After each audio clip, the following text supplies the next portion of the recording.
প্রায় এক মাস পর খুলল সব শিক্ষা প্রতিষ্ঠান। শিক্ষার্থীদের কলকাকলিতে মুখর বিদ্যালয়গুলো। নিয়মিত পাঠদানে ফেরার স্বস্তি সংশ্লিষ্টদের, এখনো চোখ রাঙাচ্ছে দাবদাহ। গাজীপুরে দুর্ঘটনার ধকলে এখনো শিডিউল বিপর্যয় রেল। বিকল ৬৫০ কোটি টাকার ২০টি ডেমো ট্রেন। নেই মেরামত সক্ষমতা। ডিজি বললেন, কেনার সিদ্ধান্ত ছিল ভুল। প্রচণ্ড গরমের মধ্যেই রাজধানীর বিভিন্ন স্থানে তীব্র পানির সংকট। লাইনের পানিতে ময়লা, দুর্গন্ধ। সমস্যার সমাধান না করে উল্টো পানি কম ব্যবহারের পরামর্শ ওয়াসার।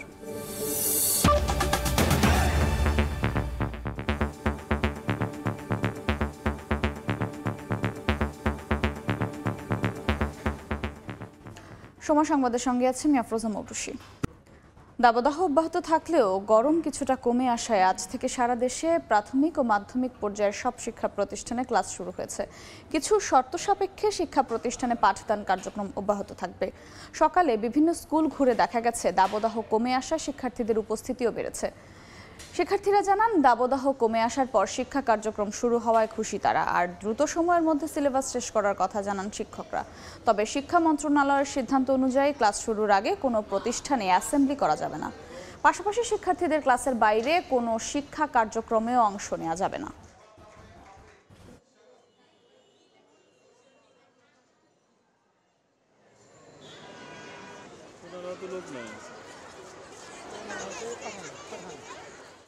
আমি অনেক খুশি যে স্কুল শুরু হয়েছে, পড়ালেখা করব, মজা করব।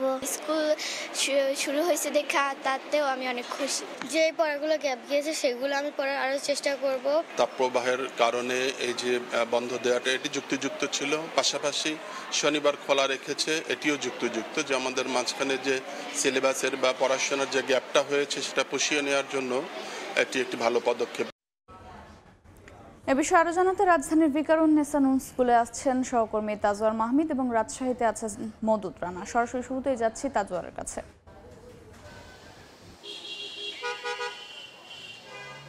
প্রায় এক মাস পরে আজকে সব ধরনের দেশের শিক্ষা প্রতিষ্ঠানগুলো কিন্তু একযোগে শিক্ষা কার্যক্রম শুরু হচ্ছে এবং এর মাঝেও কিন্তু এই যে পূজা ঈদ গেছে এবং পহেলা বৈশাখ গেছে, সেই ছুটির পরপর স্কুলগুলো খোলার কথা ছিল ২১ এপ্রিল, কিন্তু পরবর্তীতে যে তীব্র দাবদাহ সারা দেশব্যাপী, যেখানে ঢাকায় ৪০ ডিগ্রির উপরে যায় তাপমাত্রা প্রায়, এবং এছাড়াও বিভিন্ন জেলায় দেশের তাপমাত্রা অতিরিক্ত ছিল এবছর। সেই কারণে কিন্তু স্কুল কলেজ সহ মানে মাধ্যমিক উচ্চ মাধ্যমিক সহ সব ধরনের শিক্ষা প্রতিষ্ঠানগুলো বন্ধ করা হয় এক সপ্তাহের জন্য এবং পরবর্তীতে ২৮ এপ্রিল সেই স্কুল কলেজগুলো খোলার কথা ছিল। তবে এর মাঝেই হাইকোর্ট থেকে একটি রুল আসে যে ২ মে পর্যন্ত স্কুল কলেজগুলো বন্ধ রাখার জন্য একটি আদেশ আসে এবং তারপরে আবার শিক্ষা মন্ত্রণালয় থেকে সেই আদেশটিকে পুনর্বিবেচনা করার জন্য বলা হয়। কারণ ঢাকা সহ ৫টি জেলায় তখন শিক্ষা মন্ত্রণালয় তীব্র দাবদাহের কারণে স্কুল কলেজ বন্ধ করেছিল। তবে ২৮ এপ্রিল এবং ২৯ এপ্রিল এর মাঝে ২ দিন ঢাকা সহ বিভিন্ন জেলার স্কুল কলেজগুলো যে কার্যক্রম, শিক্ষা কার্যক্রম সেটি পরিচালিত হয়, কিন্তু তারপরে আবার ১-২ মে এইগুলো শিক্ষা কার্যক্রমগুলো বন্ধ ছিল এবং পরবর্তীতে আজকে অর্থাৎ আজ যে ৫ মে রোববার, আজকে থেকে সব ধরনের দেশের শিক্ষা প্রতিষ্ঠানগুলোতে শিক্ষা কার্যক্রম পূর্ণদমে চালু হতে যাচ্ছে। তবে এক্ষেত্রে কিছু শর্ত আছে, যেমন অ্যাসেম্বলি সহ যেসব পাঠদানের যেসব বিষয় আসলে সূর্যের কাছাকাছি আসতে পারে শিক্ষার্থীরা, এ ধরনের কার্যক্রমে কিছুটা সীমিত রাখতে বলা হয়েছে শিক্ষা মন্ত্রণালয়ের নির্দেশনায়। এবং তাছাড়া কিন্তু বাকি যে শিক্ষা কার্যক্রম শ্রেণীকক্ষে সেগুলো চলবে। তবে খোলা মাঠে যেগুলো আসলে সূর্যের নিচে যেই সব শিক্ষা কার্যক্রম পরিচালিত হওয়ার কথা, সেক্ষেত্রে কিছুটা সীমিত রাখার জন্য শিক্ষা মন্ত্রণালয়ের নির্দেশনা আছে। এছাড়াও প্রাথমিক এবং মাধ্যমিক চালু থাকলেও প্রাথমিক অর্থাৎ যেখানে অতিরিক্ত যেখানে শিক্ষার্থীদের বয়স অনুপাতে তারা অনেক বেশি ছোট, তাদেরকে আসলে শিক্ষা কার্যক্রমের বাইরে রাখতে বলা হয়েছে এখন পর্যন্ত। এবং যেহেতু এই শিক্ষা কার্যক্রম ১ মাস পরে চালু হয়েছে, অর্থাৎ শিক্ষা প্রতিষ্ঠানের যারা শিক্ষকরা আছেন তারাও বলছেন যে এতে খুব বেশি যে ক্ষতি হবে তেমনও নয়। তো এই ছিল আমার কাছে ঢাকা থেকে। এছাড়াও বাকি খবর জানাতে রাজশাহীতে আছেন সহকর্মী মওদুদ রানা, তার কাছে চলে যাচ্ছে। ভিতর নববর্ষ এবং তাপপ্রবাহের কারণে টানা বন্ধের পর স্কুল খোলায় খুবই স্বস্তিতে শিক্ষার্থীরা, এবং আমরা দেখেছি দীর্ঘদিন ছুটির পর শিক্ষা প্রতিষ্ঠানে আসতে পেরে দারুণ উচ্ছ্বসিত শিক্ষার্থীরা। যেসব শিক্ষা প্রতিষ্ঠানে দুটি শিফট রয়েছে, খুব সকাল 8টায় সেখানকার প্রথম শিফটের ক্লাস শুরু হয় এবং 10টার সময় সেই প্রথম শিফটের ক্লাস শেষে আবারও শিক্ষার্থীরা আসতে শুরু করেছেন দ্বিতীয় শিফটের জন্য। আমরা রয়েছি মসজিদ মিশন একাডেমি স্কুলে। এখানে যারা প্রথম শিফটের শিক্ষার্থী ছিলেন তারা সকালে এসেছিলেন, অর্থাৎ 7:15টায় তারা ক্লাস শুরু করেন। এখন তারা ঠিক 10টার সময় তাদের ক্লাস শেষ হয়েছে এবং তারা বাড়ির পথ ধরেছেন। আমরা সব শিক্ষার্থীদের সাথে কথা বলেছিলাম, তারা যেটি বলছেন যে পড়ালেখার স্বার্থেই তারা আবার শিক্ষা প্রতিষ্ঠানে আসতে পেরেছেন এবং দীর্ঘদিন বন্ধের পর হলেও তারা স্কুল খোলায় এবং তাদের শ্রেণীকক্ষের যে পাঠদান সেটি শুরু হয়, তারা দারুণ উচ্ছ্বসিত। অভিভাবকরা যেটি বলছেন যে প্রায় 1 মাস বন্ধের পরে স্কুল খুলছে এবং শিক্ষা প্রতিষ্ঠান স্কুলমুখী হয়েছে, এটি খুবই ভালো সংবাদ। এবং তারা বলছেন যে এই তাপপ্রবাহের মধ্যেই শিক্ষার্থীরা যদি ক্লাস করতে পারেন তাহলে তাদের যে সিলেবাস তারা সেটি পুষিয়ে নিতে পারবেন, এবং শনিবারেও স্কুল খোলা থাকবে এমন সিদ্ধান্তকেও তারা স্বাগত জানিয়েছেন। অন্যদিকে অভিভাবকরা বলছেন যে সকালের দিকে খুব বেশি তাপ থাকে না, সে সময় যদি খুবই ভালোভাবে শ্রেণীকক্ষে পাঠদান অব্যাহত থাকে সেটি তাদের জন্য মঙ্গলজনক হবে। অন্যদিকে আমরা শিক্ষকদের সাথে কথা বলেছিলাম, তারা যেটি বলছেন তাদের যে প্রজ্ঞাপন অনুযায়ী যেসব সিদ্ধান্ত রয়েছে, শর্ত রয়েছেন, সেগুলো তারা মানবেন এবং সেগুলোর অংশ হিসেবেই সকালে কিংবা এই যেটি দ্বিতীয় শিফট, সেই দ্বিতীয় শিফটেও কোনো ধরনের অ্যাসেম্বলি হয়নি এবং তাদের শিক্ষা কার্যক্রমের অংশ হিসেবে যদি শ্রেণীকক্ষের বাইরেও কোনো কার্যক্রম থাকে সেটি তারা করবেন না। এবং সবচেয়ে স্বস্তি তারা যেটি জানিয়েছেন যে আজকে থেকে রাজশাহী অঞ্চলে তাপপ্রবাহ কিন্তু অনেকটাই কম, এবং তারা যেটি বলছেন যে এই তাপপ্রবাহ আজকে যেমন 31 ডিগ্রি সেলসিয়াস, সে সময় কিন্তু পাঠদানে কোনো সমস্যা হচ্ছে না। এবং তারা যেটি বলছেন যে এরপরেও যদি তাপপ্রবাহ বাড়তে থাকে তাহলে তারা ব্যবস্থা নেবেন, এবং বলা যায় যে সব পক্ষই অর্থাৎ শিক্ষক, শিক্ষার্থী, অভিভাবক সবাই আসলে স্বস্তি প্রকাশ করেছে এই স্কুল খোলার সিদ্ধান্তে। এই ছিল রাজশাহী থেকে আমার কাছে সর্বশেষ। স্কুল খোলার খবর জানছিলাম রাজশাহী ও রাজধানীর ভিকারুন্নেসা নূন স্কুল অ্যান্ড কলেজ থেকে। গাজীপুরের ট্রেন দুর্ঘটনার 3 দিন হয়ে গেল, এখনও শিডিউলে ফেরেনি উত্তর পশ্চিমাঞ্চলগামী সবকটি ট্রেন। এই মুহূর্তে কমলাপুর রেল স্টেশনে আছেন সহকর্মী নাজমুস সালেহী, সরাসরি যাচ্ছি তার কাছে। সকাল 9:10 উত্তরবঙ্গের ট্রেন রংপুর এক্সপ্রেস এখান থেকে ছেড়ে যাবার কথা থাকলেও কমলাপুর রেল স্টেশন থেকে মাত্র জানানো হয়েছে ট্রেনটি যাবে রাত 9:10। মানে আপনি বুঝছেন যে 12 ঘন্টা বিলম্বে যাত্রা করবে এখান থেকে রংপুর এক্সপ্রেস। তার মানে রেলের যেই শিডিউল বিপর্যয়ের যে স্বাভাবিক সংজ্ঞা, সেখানে কিন্তু এখন আর রেল নেই, একেবারে চলে গেছে শিডিউলের মহা বিপর্যয়। বলা চলে একেবারে উত্তরবঙ্গ এবং উত্তর পশ্চিমাঞ্চলের ট্রেন এক শিডিউল ভেঙে তছনছ। একটি মাত্র দুর্ঘটনা, পুরো 3 দিনেও এখনও লাইনের সচল করার পরও আসলে পুরো শিডিউল একেবারে লন্ডভন্ড হয়ে গেছে। সকাল 6টায় রাজশাহী ট্রেন ধূমকেতু এক্সপ্রেস এখান থেকে ছেড়ে যাবার কথা থাকলেও সেই ট্রেনটি এখন বলা হচ্ছে দুপুর 1টায় ছেড়ে যাবে এবং সেটি এখন পর্যন্ত কমলাপুর রেল স্টেশনে এসে পৌঁছায়নি। সেটির সম্ভাব্য সময় দুপুর 1টা। তার মানে এই ট্রেনটি অন্তত 3টার আগে এখান থেকে যাত্রা করতে পারবে বলে আসলে স্বাভাবিকভাবে মনে হচ্ছে না। একইভাবে তিতাস কমিউটার যদি বলি যে কিশোরগঞ্জ এক্সপ্রেস সকাল 10:30 এখান থেকে ছেড়ে দেবার কথা ছিল, ট্রেনটি এখনও 1 নম্বর প্ল্যাটফর্মে এসে দাঁড়িয়েছে। লালবনিমারি এক্সপ্রেস উত্তরবঙ্গের আরও একটি ট্রেন, সেই ট্রেনটি আসলে 8:30 এখান থেকে ছেড়ে যাবার কথা ছিল, সেই ট্রেন এখন পর্যন্ত প্ল্যাটফর্মে আসে নাই। এর মানে হচ্ছে এই ট্রেনটিও বিকেলের আগে এখান থেকে ছেড়ে যেতে পারবে না। অর্থাৎ উত্তরবঙ্গ যতগুলো ট্রেন আছে তার সবগুলোতে শিডিউলের মহা বিপর্যয় ঘটেছে। কোনো কোনো ট্রেনে 8 থেকে 10 ঘন্টা এবং বিশেষ করে রংপুর এক্সপ্রেস যাবে 12 ঘন্টা বিলম্বে। এরপরে যে দ্রুতযান আছে, এরপরে রাতের যে উত্তরবঙ্গের ট্রেনগুলো আছে সেগুলোও কিন্তু আরও বেশি ভোগান্তিতে পড়বেন এখানকার যাত্রীরা। অনেকেই আমি দেখেছি যারা বলছেন যে এই তাদের গুরুত্বপূর্ণ কাজ থাকায় তারা ট্রেনের আশা ছেড়ে এখন ভিন্ন পথে অন্য কোনো উপায়ে তারা গন্তব্যে যেতে চাচ্ছেন, তারা এখান থেকে চলে যাচ্ছেন, অন্য সড়ক পথে দিয়ে তারা যাবার চেষ্টা করছেন। পাশাপাশি অনেকে আছেন যাদেরকে দেখেছি তারা কাউন্টারে টিকিট জমা দিয়ে সমপরিমাণ টাকা ফেরত নিয়ে অন্য কোনো উপায়ে আসলে ফেরার চেষ্টা করছেন। এখানে তীব্র গরম, যারা সকাল থেকে অপেক্ষা করছে, মানে আপনি বুঝতেই পারছেন যে সকাল 6টার ট্রেন ধরতে মানুষ বাসা থেকে হয়তো রাত 4টার দিকে রওনা দিয়েছে, এসে এখানে পৌঁছানোর পর তারা সকাল একেবারে ভোর থেকে এখানে অপেক্ষা করছেন। এসে জানতে পারছেন যে 8 থেকে 10 ঘন্টা বিলম্ব হবে ট্রেনের। এই সমস্ত যাত্রীদের আসলে অভিযোগ, তারা বলছেন যে কোন ট্রেন কখন এখান থেকে যাবে সেটি যদি আসলে সঠিকভাবে স্টেশনের পক্ষ থেকে জানানো সম্ভব হতো, তাহলে তারা আসলে বাসায় গিয়ে আরাম বিরাম করে সেইভাবে প্রস্তুতি নিয়ে আবার আসতে পারতেন। সেটিও আসলে নির্দিষ্টভাবে বলা সম্ভব হচ্ছে না, যে কারণে মানুষের ভোগান্তি কিন্তু একেবারে চরমে। দুর্ঘটনার 3 দিন চলে আজকে, এবং গতকাল ট্রেন তুলে লাইন থেকে সরানো সম্ভব হয়েছে, এরপরেও আসলে যে ভোগান্তি তা আসলে কাটছে না।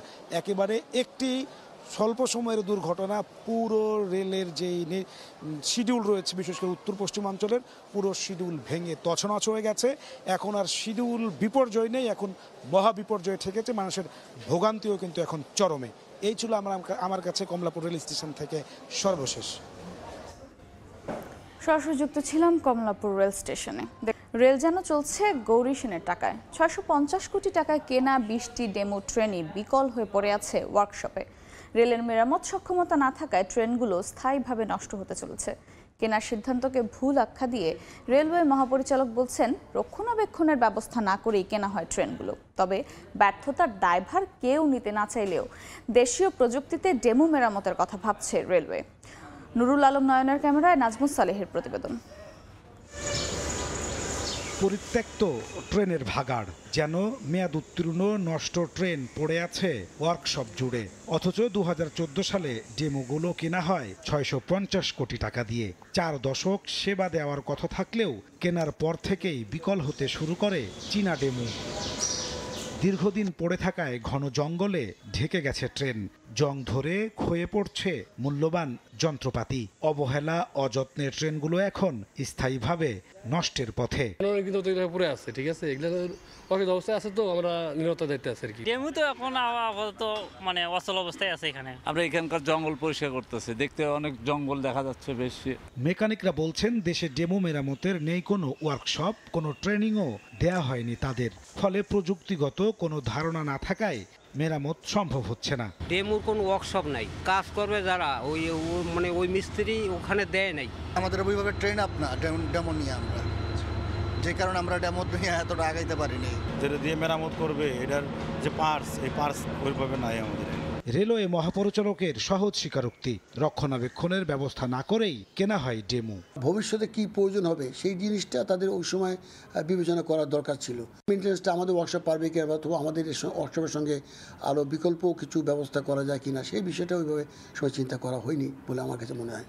তবে ব্যর্থতার দায় কেউ নিতে না চাইলেও দেশীয় প্রযুক্তিতে ডেমো মেরামতের কথা ভাবছে রেল। এখনও এই মুহূর্তে কোনো চূড়ান্ত সিদ্ধান্ত নেই, তবে এটা নিয়ে আমরা একটা পরিকল্পনা নিয়েছিল, একটা পরিকল্পনা ভাবতেছি যে দেখি কস্ট এফেক্টিভ হয় কিনা।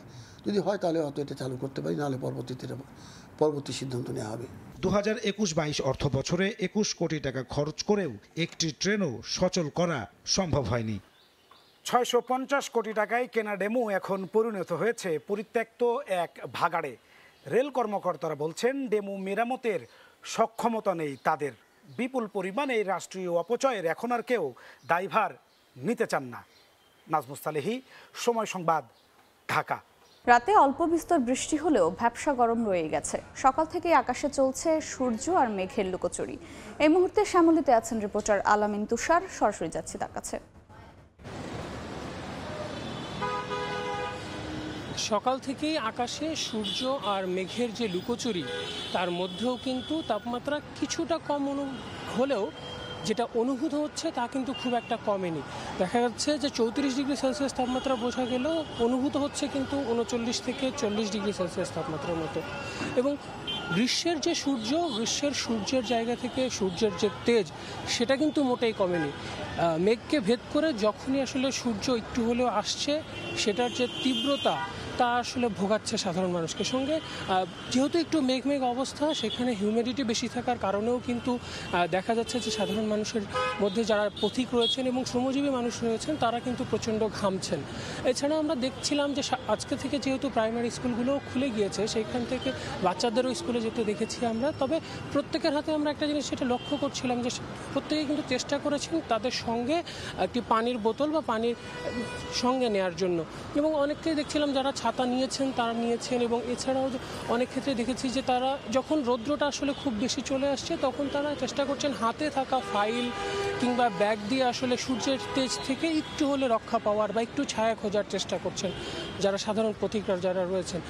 এছাড়া শহরের জ্যামের মধ্যে এবং বিভিন্ন পাবলিক ট্রান্সপোর্টগুলোতে যখন আমরা দেখেছি সাধারণ মানুষের জন্য যে ভিড়ের কারণে কিন্তু সাধারণ মানুষজন কিন্তু বেশ তাদের বেগ পোহাতে হচ্ছে, এবং তারা কিন্তু সবাই, আপনি খেয়াল করলে দেখতে পারবেন দর্শক যে আসলে শিশু থেকে বয়োজ্যেষ্ঠ সবাই আসলে চেষ্টা করছেন তাদের নিজেদেরকে যতটা সম্ভব এই গরম থেকে রক্ষা করার। তারা পানি রাখছেন এবং সঙ্গে এছাড়া মানুষজন কিন্তু সবাই বেশিরভাগ ক্ষেত্রে দেখা যাচ্ছে হালকা রঙের পোশাক ব্যবহার করছেন, ঢিলাঢালা, এবং মানুষ আসলে যেভাবে পারেন তারা প্রত্যেকের চেষ্টা করছেন গরম থেকে আসলে বাঁচার।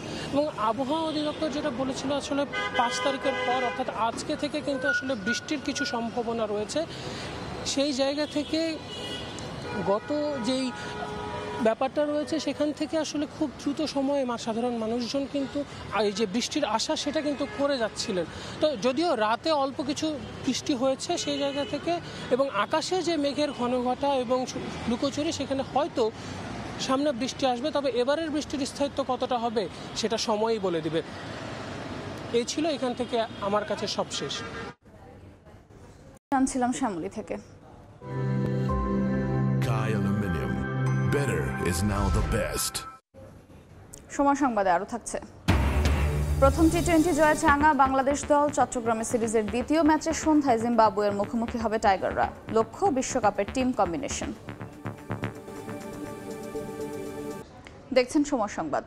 বাংলাদেশ জিম্বাবুয়ে সিরিজের খবর। চট্টগ্রামে একদিনের ব্যবধানে 5 ম্যাচ টি-20 সিরিজের দ্বিতীয় ম্যাচে মাঠে নামতে যাচ্ছে দুই দল।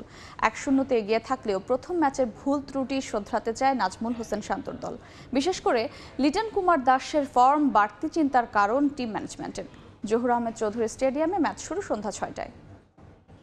একদিনের বিরতিতে বিশ্রামে বাংলাদেশ। ম্যাচের আগের দিন হোটেলবন্দি টাইগার স্কোয়াড। কেবল আনুষ্ঠানিকতা মেটাতে গণমাধ্যমে কথা বলেন ব্যাটিং কোচ ডেভিড হেম্প। সেখানেও আলোচনায় লিটন কুমার দাস। শেষ 1 বছরে টি-20তে নেই কোনো 50। জিম্বাবুয়ের বিপক্ষে প্রথম ম্যাচে যেভাবে ফিরলেন তার সমালোচনা বাড়িয়েছে আরও। নতুন বলে এই ওপেনারের দুর্বলতা চিন্তার কারণ team ম্যানেজমেন্টেরও। So look, this is a difficult place to bat because of the challenge with the new ball. But he's working really hard in his game, and he's doing the best that he can to move forward, and that's the most important. বিশ্বকাপের আগে team combination মেলানোটাই সবচেয়ে বড় পরীক্ষা নীতি নির্ধারকদের। প্রতিপক্ষ Zimbabwe বলে সে সুযোগটা হাতছানি দিচ্ছে স্বাগতিকদের সামনে। প্রথম ম্যাচে তানজিদ তামিমের পারফরম্যান্স কিছুটা হলেও ভরসা দিচ্ছে পুরো দলকে। লিটনের ফর্মের মতো বড় চিন্তার কারণ পুরনো বল। প্রথম ম্যাচে দারুণ শুরুর পরেও শেষ দিকে ছন্দপতন হয়েছে বোলারদের। লো স্কোরিং ম্যাচেও শরীফুল রিশাদরা ছিলেন খরুচে। দ্বিতীয় ম্যাচে এসব জায়গাতেই ফাইন টিউনিং করতে চাইবে নাজমুল শান্তর দল। তবে 1-0 এগিয়ে থাকা বাংলাদেশ একাদশে পরিবর্তন আসার সম্ভাবনা নেই বললেই চলে। অপরিবর্তিত দল নিয়ে মাঠে নামবে টিম টাইগার। অবশ্য এই ম্যাচেও বড় পরীক্ষা অপেক্ষা করছে ব্যাটারদের জন্য। সাগরিকার পিচ উপহার দিতে পারে আরও একটি লো স্কোরিং ম্যাচ। এদিন বাংলাদেশের মতো দলীয় অনুশীলন বাতিল করে জিম্বাবুয়ে দলও। ঐচ্ছিক অনুশীলনে 2-1 ঘাম ঝরালেও বাকিরা আসেনি মাঠে। প্রথম ম্যাচের ব্যাটিং বিপর্যয় ভুলে ভালো একটা ম্যাচ উপহার দেওয়ার লক্ষ্য সফররতদের। সাব্বির মিথুন, সময় সংবাদ। এ পর্যায়ে শীর্ষ সংবাদগুলো জানিয়ে দিচ্ছি আরেকবার। প্রায় 1 মাস পর খুলল সব শিক্ষা প্রতিষ্ঠান। শিক্ষার্থীদের কলকাকলিতে মুখর বিদ্যালয়গুলো। নিয়মিত পাঠদানে ফেরার স্বস্তি সংশ্লিষ্টদের, এখনো চোখ রাঙাচ্ছে দাবদাহ। এবং গাজীপুরে দুর্ঘটনার ধকলে এখনো শিডিউল বিপর্যয় রেল। বিকল 650 কোটি টাকার 20টি ডেমো ট্রেন। নেই মেরামত সক্ষমতা। ডিজি বললেন কেনার সিদ্ধান্ত ছিল ভুল।